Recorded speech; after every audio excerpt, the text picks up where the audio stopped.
সবাইকে জুম্মা মোবারক। আজ আমি রান্না করলাম চিকেনটা যেহেতু আমার বাচ্চারা খুবই পছন্দ করে, তো প্রথমে কড়াইয়ে সয়াবিন তেল দিয়ে দিলাম। তেলের ভিতরে আমি কিছু পেঁয়াজ কুচি দিলাম। তারপর আস্তে আস্তে গোটা মশলাগুলো ছেড়ে দিব। গোটা মশলার ভিতরে প্রথমেই আমি অ্যাড করলাম দারুচিনি। তারপর এর ভিতরে এক এক করে সব গরম মশলাগুলো অ্যাড করে দিব, দিয়ে ভালো করে নাড়াচাড়া করব।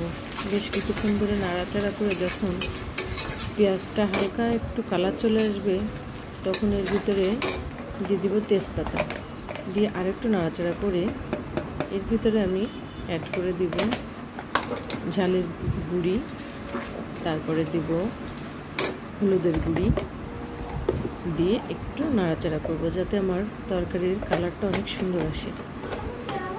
মশলাটা যাতে পুড়ে না যায়, এই জন্য আমি এর ভিতরে একটু পানি অ্যাড করব। পানিটা দিলে হবে কি, শুকনো যে মশলাটা, এটা পুরোটা কালচে ভাব হয়ে যাবে না।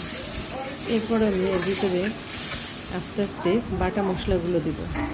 প্রথমে দিব রসুন বাটা, তারপর দিব আদা বাটা, এরপর দিব জিরা বাটা, দিয়ে মশলাটাকে আমি সুন্দর করে কষিয়ে নেব। একটা কথা মনে রাখবেন, যত মশলাটাকে আপনি কষাবেন ততই আপনার তরকারির স্বাদটা দ্বিগুণ হয়ে যাবে। তো একটু সময় নিয়ে ভালো করে কষিয়ে নেব। এরপর মাংসটাকে যোগ করব। মাংসটাকে দিয়ে আরও একটু ভালো করে মাখিয়ে নেব মশলার সঙ্গে। কষাতে যখন দেখবেন তেলটা উপরে ফুটে উঠেছে, তখন বুঝতে হবে মাংসটা আমার কষানো শেষ।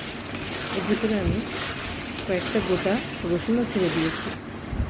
তারপর দিব আলু দিয়ে ভালো করে কষিয়ে এরপর আমি এসব পরিমাণ মতো ঝোলের পানি দিয়ে দেবো একবারে। তারপর আস্তে আস্তে জাল করে আমার কাঙ্ক্ষিত তরকারিটা হয়ে গেল।